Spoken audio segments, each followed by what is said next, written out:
Let's create this beginner-friendly poster in Photoshop from scratch. So to begin, we of course need to create our new document. From the Photoshop start screen, I'll go to New File, and in the window that appears, we can just go and use one of the presets within the print section. Here I have the 8.5 by 11 standard printer paper size, so I'll just go and choose this one and then click Create. With our document made, before we go and add any assets or any layers into this, let's go and add some margins and guides to help with aligning some of the different elements that we'll be placing in this project. To add in our guides, we want to first confirm that our unit of measurement is set to inches. Otherwise, your guides panel is going to work a little differently than mine. So to ensure that your project is in inches, just enable the ruler by pressing Command or Control R, then right click within the ruler and enable inches here. With that good to go, we'll go to View, Guides, and New Guide Layout. For the columns, I'm going to type in 4, and for the rows, I only want 2.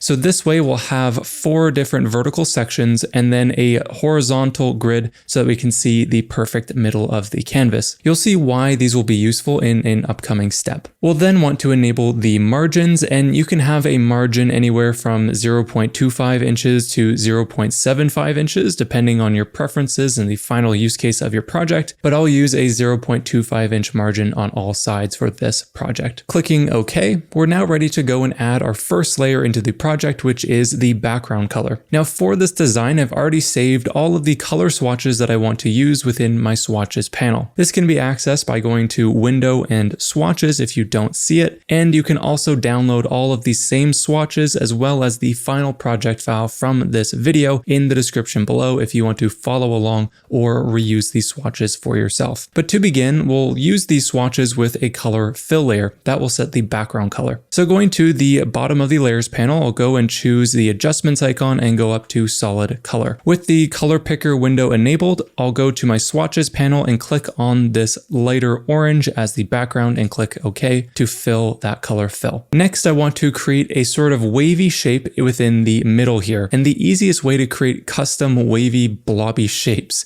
is using the curvature pen tool. So we'll access the regular pen tool by pressing P, or you can find it here in the toolbar, and then we'll go down to the curvature pen tool. Up in the options bar, I'll make sure the mode is set to shape, so we'll be creating a shape with a color fill inside of it. And then I'll change the fill color to be the same as this color swatch. So I'll just click on this off-white color here. Just make sure that your color fill layer is not selected in the layers panel, otherwise doing that will change your background color. But now with that fill color properly selected, my stroke is set to transparency. What I'll do is just go and add an anchor point here, somewhere around here as well, then down to the middle, up this way and across, and then all the way down along the bottom edge of the photo as well. So what we're creating is of course this random blob, but I now want to add in and kind of pinch back these other parts of the shape. So I'll click right here in this section of the shape to add a new anchor point to that path, and then go and pull this down somewhere like this. Now I'll do the same thing with this anchor point on the other side, clicking here to add in an anchor point and then pulling this over like so until we're happy with how this looks. You can click on any anchor point just to reposition it as you would like, but I'll just play around with this and I'll meet you when it is complete. With our shape layer made, I'll just rename this to background white blob. And we're ready to add in our photo next of the ramen graphic, which I created with Adobe Firefly. Locating that file on my computer, I'll just go and drag and drop it onto my canvas, and I'm happy with the positioning of it as is, but if you wanted to move your layer around, you can just use the Move tool by pressing V. If you're wondering how I created this particular graphic with Firefly, I'll leave the exact prompt as well as some extra notes related to the process in the description below if you want to learn a bit more about that. But ultimately, if you ever need a custom graphic, definitely consider using something like Firefly or ChatGPT image generator to create stuff for your designs. But with this placed, I want it to look as if it's sitting on like a table of sorts. So I'll begin by creating a new rectangular shape. Selecting the shape tools, I'll choose the rectangle tool, and then I'll go to the fill color and then choose the lighter color swatch from my swatches panel, which will be the same color as the background. I'll then go and just click and drag out, covering the entire width of the canvas, and I'll fill it down to somewhere like this. Now, since I want this, of course, behind the ramen graphic, I'll drag this below it in the layer stack as well. But to make the ramen bowls look as if they're actually sitting on a plane, I also want to add a shadow in. Before I do that though, I'm just going to refine the height of the rectangle layer, clicking on that, grabbing the move tool by pressing V, and then holding the shift key just to bring this down so that the edge of the shape is kind of near the bottom edge of the bowls. With this good to go, to create a shadow that's being cast from behind the bowls, I'll create another new rectangle shape here. But this time I'll go and change the fill color to black. But if we change this while the rectangle layer is selected, it's going to change the color of our original rectangle. So I'll click off of that layer to deselect it, then go back to the fill color and choose black. And then now I can go and click and drag out to create a rectangle like so. Now from here, I want it to look as if it's tilting as a sort of triangular shape from the edge of the bowls. So I'll access my free transform by pressing Command or Control T, right click and go to perspective. Now I can click in these bottom corners and drag out like so to create a look as if this triangle is sitting on a surface. Dragging this below the ramen layer, we can use the move tool by pressing V and then hold the shift key to just squish this in so that it's coming just from the edge of the bend at the bottom of the bowl on each side. Pressing done, this of course doesn't blend into the underlying table very well, so what we'll do is click on that black rectangle layer, change the layer blending mode to multiply, and then change the layer opacity to something that looks a bit better for our shadow. Let's say something like 70-ish%. And then to ensure that this shadow is only visible on this orange table that we've made, we'll make sure that shape is directly above the orange shape and then right click within the black shape and go to create new clipping mask. That way our shadow will only be visible on the table and we get this nice look as you see here. I'll now just take a quick moment to rename all of my layers so we keep things organized. Now to help this design have a little bit more depth, the background just feels a bit flat. So what I'm going to do is create a series of outlined circles progressively getting smaller to create kind of like a ringed target look all the way down to the center of the canvas. So I'll begin by changing the fill to transparent, then I'll set the stroke to be the darker orange color swatch, which I have right here, or I could go and select it from the swatches panel here instead. But just going into here, clicking the darker orange, I'll change the stroke to any value for now, but probably around 40 pixels. I'll begin by clicking in the middle of the canvas where those two guides are aligning, and then I'll just click and drag out while holding the shift key to create a perfect circle. So this first one's going to be the largest, and I'll do something like that. Now I want these lines to be a little bit bigger, so I'll go back to the stroke setting either in the properties panel or the options bar while our shape tool is active, and I can just increase this stroke until I'm happy with the thickness of that outline. Perhaps I'll make this slightly larger as well, so using the move tool, I'll just click on that transform box while holding the shift key and just scale this out a little bit more like so. Now with our first circle created, we just need to duplicate and resize our circles accordingly until we're happy with the background. So I'll click on this ellipse layer and press Command or Control J to duplicate it, grab the move tool by pressing V, and then I'll hold the Alt or Option key while dragging inwards from the transform box while our move tool is active to just proportionally resize that circle to the center of the canvas like this. With that good to go, I'll press the check mark and I'll repeat this process a couple more times for the additional circles going down. I'll just skip ahead since the exact same process applies, using the move tool while holding Alt or Option to resize all of the additional circles. With all your circles created, I'll just group all of them by clicking on the topmost layer, holding the shift key, clicking on the bottommost layer, and then pressing Command or Control G to group them. I'll call these two target circles. Then drag this group behind the white blob, but in front of the color fill. So now we have this ring effect in the background. Now we have a couple additional shapes that I want to add in that will serve as placeholders for some extra text within our design. I'll begin by adding a couple of blob shapes just around the left and right edge of the background here, and then a final rectangle along the bottom for another title. So for these other blobs, I'll begin by using the curvature pen pen tool. I'll set the stroke back to transparent, and for the fill, I'll choose the yellow color swatch that I saved from before. With the mode of the curvature pen tool still set to shape, I'll just go ahead and create a random blobby shape somewhere like this. It doesn't have to be perfect. You can kind of make whatever you want here. I'll do something like that for now. And then I'll drag this shape layer above the background white blob. I'll then do a similar process on the other side, just going and clicking randomly to create your blobby shape, however you think will work.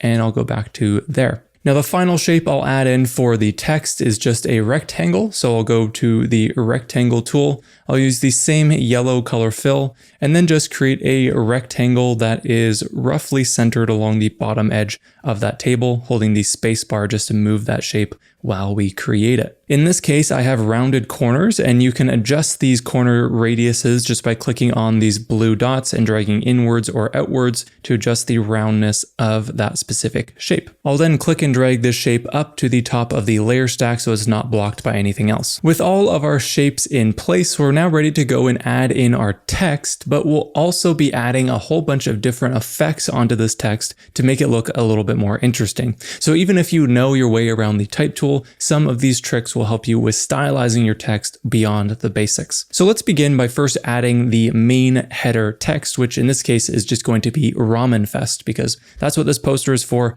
Hopefully everyone here loves ramen as much as I do. I'll access the type tool by pressing T, and the text that I'm going to use is Puffin, and I'll use the black styling for this one. For the color, I want to use the same off-white as the background shape, so I'll just go and sample that background shape like so and click OK. I'll now click on my canvas to create that new type layer, and in all caps, I'll just type ramen and press the check mark to confirm my changes. I'll grab the move tool and then scale this up to fit nicely within the project. You can be the judge of the size.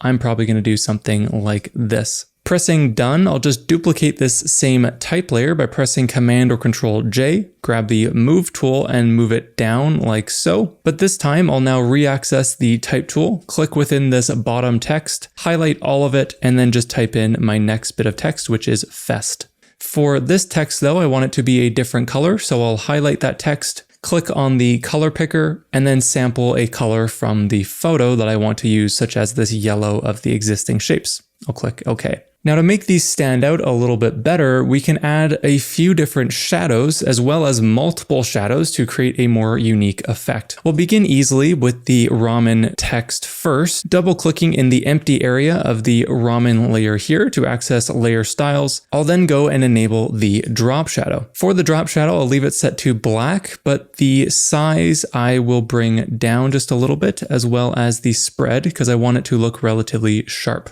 I'll then bring back the distance so it's kind of close to the edge of the text like so, and we can play around with the angle of it as you would like, but I think I'm just going to have it come down a little bit off from vertical. We can then play around with the opacity if you want it more or less visible, but I'm going to have it somewhere around 30 to 50%. I'll click OK, and now I want a similar effect but with an extra shadow for the Fest text. But rather than redoing this process, what I can do is hold Alt or Option and click and drag from the effects word up to the text that I want to use. So hold Alt or Option and drag on the effects and then drop it over the other layer that you want it to be applied onto. Now we have matching shadows, but I want to add an additional one for the Fest. So I'll just double click on the Fest text to access layer styles. Now to add an additional drop shadow, you'll notice beside the existing drop shadow is a plus. So I'll click on that to create another drop shadow. And if we think of these like layers, one is on top of the other.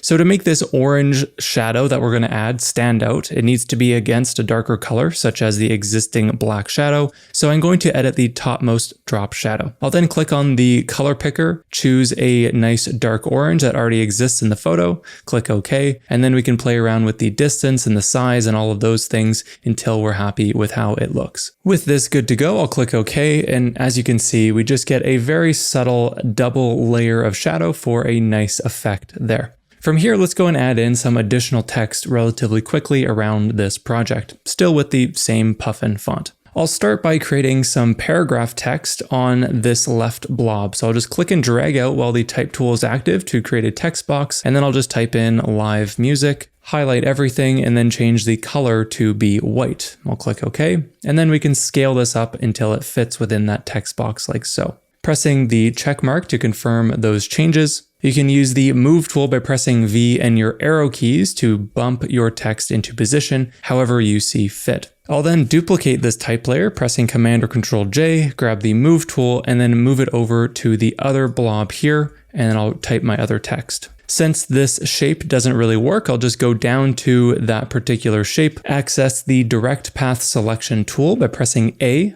click on that path, and then now we can just go and move these anchor points as we want to readjust the size and positioning of things to make sense for our new word added in here. Since I want all of this to be behind the ramen graphic as well, I'll also just take a moment to move this ramen graphic to the top of the layer stack like so. From here, I'm just going to add in the remaining bits of text using the exact same methods before we continue on. So I'll meet you when all that is complete. Now with all the text added in, I've just quickly gone and grouped all of the related text layers so that the layers panel is a bit more organized, but we have a couple of problems still left over to fix. The first one being that our white text blends against the lighter yellow way too much. So let's quickly add a drop shadow to all of those type layers. Well, what we can do to make our life easy is just duplicate the existing drop shadow from our header onto all of the other text layers. To do this, I'll go and find that header text, which is the ramen text. I'll then go and repeat the same process that I did before of holding Alt or Option and clicking on the effects below the effect you want to copy, and then click and drag that up to the text you want to place it onto. Now this is too far away from the text, so I'll just double click on the words drop shadow and then bring the distance back like so, and maybe bring down the opacity a touch as well. With those subtle adjustments added in, I'll click OK, and now I'll just repeat the duplication from this effect, holding Alt or Option, clicking on the effects and moving it to the next type layer, and then I'll repeat this on the bottom text as well, clicking and dragging up to the date text. I also want this text box at the bottom to match the same